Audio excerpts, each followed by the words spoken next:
Dear students, hello viewers. This is our third lecture about Lami's theorem, where a smooth sphere having some weight is supported by a string suspended to a point on a smooth vertical wall. এখানে একটা sphere গোলক একটা vertical ওয়ালের রেসপেক্টে suspended আছে একটা string দ্বারা। স্ট্রিংটা AC string. তারপরে কি বলেছে?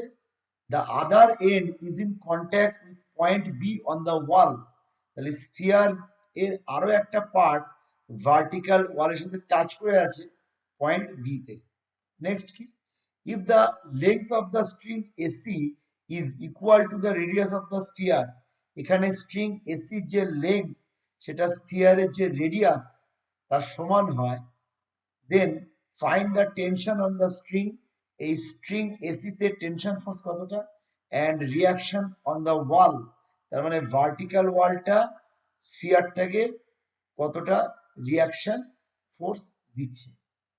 তাহলে এখানে ল্যামিস আমরা কেন অ্যাপ্লাই করব এবং কিভাবে অ্যাপ্লাই করব? আমি আগের ক্লাসে বলেছিলাম যে ল্যামিস অ্যাপ্লাই করার জন্য তিনটে কনকারেন্ট ফোর্স লাগে এবং একটা কনকারেন্ট পয়েন্ট, যে পয়েন্টের রেসপেক্টে তিনটে ফোর্স থ্রি ডিফারেন্ট ডাইরেকশনে যাবে। তাহলে সবার আগে আমাকে একটা নিউমেরিক্যালে ফাইন্ড আউট করতে হবে যে এখানে তিনটে ফোর্স আছে কিনা যেটা তিনটে ডিফারেন্ট ডাইরেকশনে যাবে, এবং তার সাথে সাথে আমাকে এটাও দেখতে হবে যে তিনটে ফোর্স একটা পার্টিকুলার পয়েন্ট থেকে অরিজিনেট হয়েছে কিনা। তাহলে কিভাবে আমরা দেখবো যে এখানে টেনশন ফোর্স বার করতে বলেছে। তাহলে এসিতে যদি আমরা টেনশন ফোর্স বার করি, সাপোজ এসি বরাবর আমার একটা ফোর্স নাম দিলাম সাপোজ টি টেনশন ফোর্স, আর এই ওয়াল বি তে একটা রিয়াকশন ফোর্স কাজ করবে যেটা ওয়াল স্ফিয়ারকে দেবে রিয়াকশন ফোর্সটা। সাপোজ এখানে আমি একটা ফোর্স দেখালাম যেটা রিয়াকশন অ্যাট বি, নাম দিলাম আর অ্যাট বি। আর কি আছে? এখানে স্ফিয়ারের ওয়েট বলে দিয়েছে 20 নিউটন। তাহলে ওয়েট সবসময় ভার্টিক্যালি ডাউনওয়ার্ড কাজ করে কোত্থেকে? সেন্টার পয়েন্ট থেকে। তাহলে স্ফিয়ার টিপিক্যালি একটা সার্কুলার অবজেক্ট, তাহলে তার সেন্টার পয়েন্ট থেকে সাপোজ আমার 20 নিউটন ফোর্স ডাউনওয়ার্ড কাজ করে। তাহলে আমার কাছে এখানে আর কোনো ফোর্স নেই। একটা tension force toward C A বরাবর, একটা reaction force from wall to sphere, আর স্ফিয়ারের একটা সেলফ ওয়েট যেটা 20 নিউটন অ্যাক্টিং ভার্টিক্যালি ডাউনওয়ার্ড। তাহলে যেহেতু এখানে তিনটে ফোর্স তিনটে ডিফারেন্ট ডাইরেকশনে যাচ্ছে, তাহলে এখানে আমরা ল্যামিস অ্যাপ্লাই করতে পারবো। তাহলে আমরা অ্যাপ্লাই করে দেখব যে এখানে যা চাওয়া হয়েছে, that is tension on the string and reaction on the wall, সেটা আমরা ল্যামিস দিয়ে সলভ করতে পারি কিনা। তাহলে তার জন্য আমাদের একটা ফ্রি বডি ডায়াগ্রাম আঁকতে হবে। সেই ফ্রি বডি ডায়াগ্রামটা আমরা আঁকবো। এখানে যে যে ফোর্স গুলো আমি দিয়েছিলাম, tension force, reaction at B এবং যে সেলফ ওয়েট, সেগুলো আমরা ফ্রি বডি ডায়াগ্রামে আমরা পুট আপ করবো। তাহলে দেখা যাক। এবার আমরা ফ্রি বডি ডায়াগ্রামটা করেছি, যেখানে স্ফিয়ার সেন্টারটা বা এখানে সার্কুলার ভাবে এটাকে রিপ্রেজেন্ট করা হয়েছে। তার সেন্টারটা হচ্ছে ও। লো পয়েন্ট থেকে vertically downward 20 newton force, B থেকে টুয়ার্ডস ও বরাবর একটা reaction force, reaction at B, that is R B, আর ও থেকে এ পয়েন্ট বরাবর একটা টেনশন ফোর্স। তাহলে তিনটে ফোর্স তিনটে ডিফারেন্ট ডাইরেকশনে যাচ্ছে, যার কমন মিটিং পয়েন্ট হচ্ছে ও। তাহলে এখানে আমার ল্যামিস অ্যাপ্লাই করা যাবে। নেক্সট হচ্ছে, এই ছবিতে আমরা ফ্রি বডি ডায়াগ্রামে দেখতে পাচ্ছি যেখানে একটা ট্রায়াঙ্গেল ফর্ম হচ্ছে এ ও বি। তাহলে ল্যামিসের ক্ষেত্রে আমার ইম্পর্টেন্ট জিনিস কি? তিনটে ফোর্সের পাশাপাশি যে কোনো দুটো ফোর্সের মধ্যবর্তী কোণ, ইন্টারমিডিয়েট অ্যাঙ্গেল।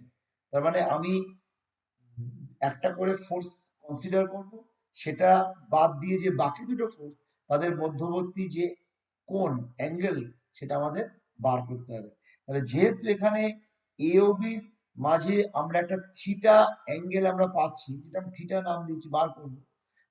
তাহলে কি হবে? ল্যামিস করার সময় আমার সেই অ্যাঙ্গেল যেটা নোন ভ্যালু, সেটা আমাকে ল্যামিসের মাধ্যমে নিউমেরিক্যালটা ফাইন্ড আউট করতে আরো হেল্প করবে।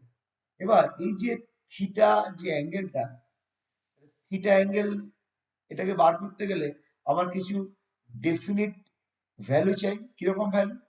ট্রায়াঙ্গেলের মধ্যে এবিটা হচ্ছে পারপেন্ডিকুলার, যেটা হচ্ছে লম্ব, আর এওটা হচ্ছে অতিভুজ, যেটাকে হাইপোটেনুস বলা হয়, আর ওবিটা হচ্ছে ভূমি, যেটাকে বেস বলা হয়। তাহলে আমার এখানে পারপেন্ডিকুলারের কোনো কিন্তু ভ্যালু নেই, বাট বেসের একটা ভ্যালু আছে, দ্যাট ইজ আর। আর এও হাইপোটেনুসের একটা ভ্যালু পাওয়া যাবে। কিভাবে পাওয়া যাবে? এখানে কন্ডিশন ছিল AC is equal to the radius of the sphere. এখানে রেডিয়াস অফ দ্য স্ফিয়ারটা কত আছে? স্মল আর। তাহলে এও যদি টোটাল আমি বার করতে চাই হাইপোটেনিউস, যেটা হচ্ছে এসি প্লাস সিও। এবার যেহেতু সিওটা আমার আর ডিনোট করা হয়ে গেছে রেডিয়াস অফ দ্য স্ফিয়ার, তাহলে এসিটা তার ইকুয়াল, তাহলে এসিটাও আর, তাহলে এও হচ্ছে 2r। তাহলে এই যে হাইপোটেনিউস আছে, এই হাইপোটেনিউসের ভ্যালু হয়ে গেল কত? 2r। সবার কাছে ক্লিয়ার? তাহলে যেহেতু এর বেস ওবির ভ্যালু আর, আর হাইপোটেনিউসের ভ্যালু 2r গিভেন আছে, তাহলে এখানে আমরা কোসাইন অ্যাঙ্গেল লাগিয়ে আমরা বার করতে পারবো, কারণ cos theta equal to base by hypotenuse. তাহলে আমি যা যা বললাম সেগুলো আমরা পরের ফিগারে সেটা করার চেষ্টা করব। তাহলে দেখা যাক আমরা কিভাবে রিপ্রেজেন্ট করতে পারি। Next figure. নেক্সট ফিগারে আমরা কি দেখতে পাচ্ছি, যে আমরা cos থিটাকে ফাইন্ড আউট করেছি, যেখানে cos inverse r by 2r, আর কেটে গিয়ে half, that is theta equal to cos inverse half, that means 60 degree. তাহলে এই যে আমরা অ্যাঙ্গেলটা থিটা আমার কাছে আননোন ছিল, now it is a known value, having value is 60 degree. Next, তাহলে আমরা এগোতে পারবো। তাহলে আমরা আবার ছবিটাকে আমরা ড্র করেছি বা রিপ্রেজেন্ট করেছি, যেখানে আমার যে থিটা অ্যাঙ্গেলটা সেটা 60 ডিগ্রি আমরা পুট আপ করতে পেরেছি। ওবি এবং OC radius of the sphere R, আর এওটা আমরা 2r পেয়ে গেছিলাম। এবার তিনটে ফোর্সকে আমি খুব সুন্দর করে রিপ্রেজেন্ট করেছি। একটা টুয়ার্ডস বি টু এ, আর বি রিয়াকশন ফোর্স। একটা from A to O, that is tension force, যেটা টেনসাইল ফোর্স বলা হয়। আরেকটা ও থেকে vertically downward, self weight of the sphere 20 newton. তাহলে তিনটে ফোর্স ও পয়েন্ট থেকেই অরিজিনেট হয়ে তিনটে ডিফারেন্ট ডাইরেকশনে চলে যাচ্ছে। তাহলে এখানে আমি ল্যামিস অ্যাপ্লাই করে আমরা আননোন ভ্যালুগুলো বার করতে পারবো। আননোন ভ্যালু এখানে কোনটা? একটা হচ্ছে টেনশন টি, আর একটা রিয়াকশন আর বি। তাহলে with the help of third value of force, that is 20 newton, we can find out the value of T and R. তাহলে আমরা দেখি কিভাবে করা যায়। নেক্সট, আমরা ও পয়েন্টটাকে সিলেক্ট করেছি অ্যাজ দ্য কনকারেন্ট পয়েন্ট। তাহলে আমি কি বলেছিলাম আগের ক্লাসে, যে আমরা যখন ল্যামিস করব তখন কনকারেন্ট পয়েন্টের রেসপেক্টে আমরা একটা প্লাস সাইন কনসিডার করে নেব। তাহলে খুব ভালো করে দেখো, তাহলে আরবিটা লেফটের থেকে রাইটে হরিজন্টালি বেরিয়ে গেল, 20 নিউটন ভার্টিক্যালি ডাউনওয়ার্ড রয়েছে, আর ও থেকে এ বরাবর টেনসাইল ফোর্স, যেটা একটু আগে আমরা জাস্ট আগের ফিগারটাতে দেখছি, যে ও থেকে এ বরাবর টেনসাইল ফোর্স আছে কত ডিগ্রি অ্যাঙ্গেল করে? হরিজন্টালি হাতে 60 ডিগ্রি। তাহলে এখানেও ও থেকে এ বরাবর টেনশন ফোর্সটা হরিজন্টালি হাতে 60 ডিগ্রি অ্যাঙ্গেল করে আমার প্রজেক্টেড হয়ে গেল। তাহলে এই যে প্লাস সাইনটা আছে, তাহলে তার সাহায্যে আমরা ওই 30 ডিগ্রি অ্যাঙ্গেলটা পাবো, কারণ টোটাল বাঁদিকের যে সেকেন্ড কোয়াড্রেন্ট সেটা টোটাল ভ্যালুটা হচ্ছে 90 ডিগ্রি। যেহেতু 60 আমরা পেয়েছি, তাহলে বাকিটুকু কত থাকবে?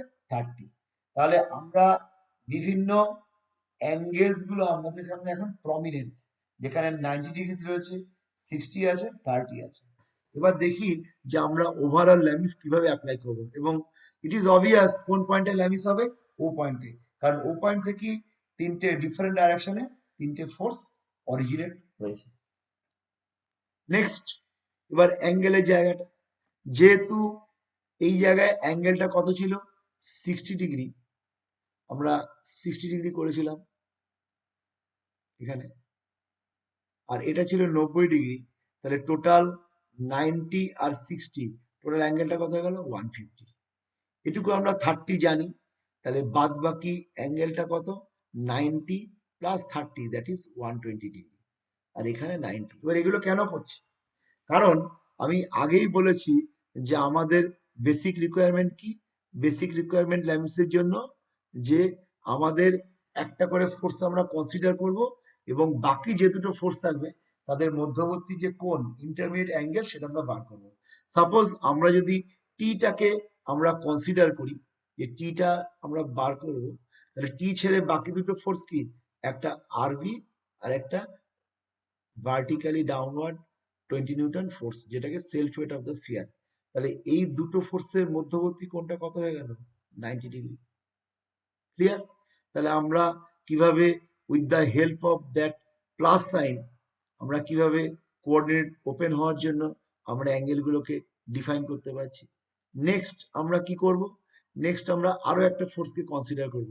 সাপোজ আরবি, যখন আরবি কে আমরা কনসিডার করব, এই রিয়াকশন অ্যাট বি এটাকে কনসিডার করব, তখন আরবি ছেড়ে বাকি দুটো ফোর্স হচ্ছে টি এবং 20 নিউটন। তাহলে তাদের মধ্যবর্তী কোণ কত, 150 ডিগ্রি। ঠিক একইভাবে আমরা যখন রিমেনিং থার্ড ফোর্স কোনটা, দ্যাট ইজ 20 নিউটন, এটাকে কনসিডার করব, তখন এই 20 নিউটনকে যদি আমরা কনসিডার করি, তাহলে এটা ছেড়ে বাকি দুটো ফোর্স হচ্ছে টি এবং আরবি, তাহলে তাদের মধ্যবর্তী কোণ কতটা, 90 + 30, দ্যাট ইজ 120 ডিগ্রি। তাহলে আমার কাছে ক্লিয়ার যে কেন প্লাস সাইনটা আমরা দেব, কিভাবে চারটে কোঅর্ডিনেট ওপেন হয়ে যাবে এবং তার রেসপেক্টে আমরা যে কোনো দুটো ফোর্সের মধ্যবর্তী কোণ ইন্টারমিডিয়েট অ্যাঙ্গেলটা বার করতে পারবো। তাহলে এখানে এবার ল্যামিস খুব সহজেই অ্যাপ্লাই করা যাবে, কারণ আমরা তিনটে ডিফারেন্ট ডাইরেকশনে যাচ্ছে এরকম তিনটে ফোর্স আমি পেয়ে গেছি এবং যে কোনো দুটো ফোর্সের মধ্যবর্তী কোণ সেগুলো আমরা পেয়ে গেছি। ল্যামিস আমরা এবার খুব সহজেই অ্যাপ্লাই করতে পারবো। তাহলে আমরা দেখি যে আমরা কিভাবে ল্যামিসটাকে অ্যাপ্লাই করতে পারবো। তাহলে এখানে কোন পয়েন্টে ল্যামিস হবে, ও পয়েন্টে। তাহলে applying Lami's theorem at point O, this is the actual formulation. It is P by sin alpha is equal to Q by sin beta is equal to R by sin gamma, যেখানে alpha beta gamma এগুলো কি, intermediate angle যে কোনো দুটো ফোর্সের। তাহলে আমরা P Q R এর জায়গায় তিনটে ফোর্স দিয়ে দেবো। কি কি ফোর্স, একটা টি, একটা আরবি এবং একটা নন ফোর্স 20 নিউটন। তাহলে টি আরবি 20 গুলো আমরা প্লেস করে দিলাম পি কিউ আর এর জায়গায়। এবার যে আলফা বিটা গামা সেগুলো হচ্ছে অ্যাঙ্গেলস গুলো। তাহলে টি যদি আমরা কনসিডার করি, তাহলে বাকি দুটো ফোর্স আরবি এবং 20 তার মধ্যবর্তী কোণ 90 ডিগ্রি, তাহলে হয়ে গেল টি বাই সাইন 90। এবার যখন আমরা আরবি কনসিডার করব, তখন আরবি কে বাদ দিয়ে বাকি দুটো ফোর্স হচ্ছে টি এবং 20 নিউটন, তাদের মধ্যবর্তী কোণ কত, 150 ডিগ্রি। তাহলে আমরা কি লিখলাম, আরবি বাই সাইন 150 ডিগ্রি। এবার রিমেনিং কোন ফোর্সটা পড়ে রইল, যে ফোর্সটা হচ্ছে 20 নিউটন। তাহলে 20 নিউটন যদি আমরা কনসিডার করছি, তখন বাকি দুটো ফোর্স হচ্ছে টি আর আরবি, তাহলে তাদের মধ্যবর্তী কোণটা কত, 120 ডিগ্রি। তাহলে হয়ে গেল 20/sin 120 ডিগ্রি। এবার আমরা কি করব, এবার আমরা জানি যে আমরা with the help of calculator আমরা বার করতে পারবো। তাহলে আমার যেটা নোন ফোর্স তার রেসপেক্ট বাকি দুটো বার করবো। তাহলে প্রথম ক্ষেত্রে আমরা সিলেক্ট করলাম T by sine 90 is equal to 20/sin 120। তাহলে টি যেটা আমার বার করতে হবে tension force, T is equal to কত, 20/sin 120 ইন্টু সাইন 90। এবার আমি ভ্যালুগুলো বসিয়ে দিলাম। সাইন 120 ভ্যালু ক্যালকুলেটারে কত দেখাবে, 0.866, এবং সাইন 90 ভ্যালু 1। তাহলে দুটোকে সলভ করে টেনশন এট এসি কত দাঁড়ালো, 23.09 নিউটন। নেক্সট আমরা কি করব, এবার আমরা RB by sine 150 is equal to 20/sin 120 করে ফেলবো। এটা করলাম। তাহলে আরবি ইজ ইকাল টু কত, যেটি রিয়াকশন অ্যাট বি, সেটা হচ্ছে 20/sin 20 ইন্টু সাইন 150। তাহলে সাইন 120 0.866 এবং সাইন 150 মানে হচ্ছে হাফ, দ্যাট ইজ 0.5। তাহলে সলভ করলে আমরা আরবি ভ্যালু কত পাবো, 11.54। তাহলে আমাদের যে দুটো ভ্যালু চেয়েছে, একটা হচ্ছে tension on the string AC is equal to 23.09 Newton and reaction on the wall, that is RB, is equal to 11.54 Newton। তাহলে তোমরা দেখতে পাচ্ছ যে কত সহজে ল্যামিস থিওরির মাধ্যমে আমরা একটা নোন ফোর্সের রেসপেক্টে বাকি দুটো আননোন ফোর্স কত সহজে বার করতে পারলাম। So this is a very very important problem. All over ইন্ডিয়াতে এই প্রবলেমটা বিভিন্ন গভর্নমেন্ট জবের ক্ষেত্রে, বিভিন্ন এন্ট্রান্স পরীক্ষা, ল্যাটারাল এন্ট্রি এবং ডিপ্লোমা বা ডিগ্রিতে মেকানিক্সে এটা খুব ইম্পর্টেন্ট প্রবলেম। তাহলে আমরা with the help of Lami's theory আমরা একদম প্রিভিয়াস ফিগারে চলে আসি, যেটা আমাদের বেসিক ফিগার ছিল, যে tension in the string AC যেটা ছিল, অ্যান্ড রিয়াকশন অন দ্য ওয়াল, এগুলো সব আমরা বার করে ফেললাম। Reaction on the wall and tension on the string. Clear হলো যে কিভাবে আমরা মেকানিক্সে ল্যামিস থিওরিটাকে অ্যাপ্লাই করে আমরা একটা নন ভ্যালু রেসপেক্টে আননোন ভ্যালুগুলো পেতে পারি।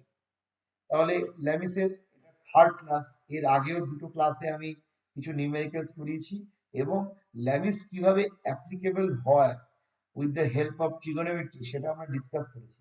তাহলে প্রিভিয়াস ভিডিওগুলো দেখে এবং আজকের এই ভিডিওটা দেখলে ল্যামিসের নিউমেরিক্যাল সম্বন্ধে একটা ক্লিয়ার ধারণা তৈরি হয়ে যাবে, যেটা পরবর্তী নিউমেরিক্যালস এর ক্ষেত্রে আমাকে কিন্তু অনেকটা হেল্প করবে। তাহলে আজকে অনেকটা রাত হয়ে গেছে, আজকে আমি ভিডিও করছি অলমোস্ট প্রায় 1টা বাজে। আহ, যদি তোমাদের এটা ভালো লাগে জানাবে, এবং একটু নতুন ফরম্যাটে আজকে আমরা এসেছি। যে আমাকে অনেকে বলেছিল যে স্যার আপনি ভিডিও করছেন কিন্তু আপনাকে দেখা যাচ্ছে না বা মুভমেন্ট বোঝা যাচ্ছে না। আহ, অনেক ইউটিউব ভিডিওতে দেখা যায় এরকম, বা আমরা যেরকম ভিডিও দেখে অভ্যস্ত যেখানে যে বলছে তাকেও দেখা যায়, তা আমি চেষ্টা করেছি আজকে সেভাবে রিপ্রেজেন্ট করার। জানি না কতটা ভালো লাগবে। তা যাই হোক, বেসিক যে ব্যাপারটা যে ল্যাঙ্গুয়েজটা আমার শেখা, সেটা আশা করি তোমাদের কাছে অনেকটা ক্লিয়ার হয়ে গেছে। তাহলে তোমরা আমাকে ফিডব্যাক দেবে যে তোমরা ল্যাঙ্গুয়েজের প্রিভিয়াস ক্লাসগুলো থেকে এবং আজকে যে প্রবলেমটা হলো সেটা তোমরা বুঝতে পেরেছো কিনা। তাহলে তোমরা কিন্তু অবশ্যই কমেন্ট সেকশনে আমাকে ফিডব্যাকটা দিও যে আরো কিভাবে বেটার করতে পারবো, বা আরো কি কি তোমাদের রিকোয়ারমেন্ট আছে যেটা আমি চেষ্টা করবো করার। সামনে এক্সাম আছে ডিপ্লোমার, জানুয়ারিতে আছে, বা ডিগ্রির এক্সাম আছে, অল ইন্ডিয়া বেস বেশ কিছু এক্সাম আছে। যদি আমি তোমাদের কোনো হেল্প করতে পারি অবশ্যই আমি ট্রাই করবো। Until then, good night and good bye.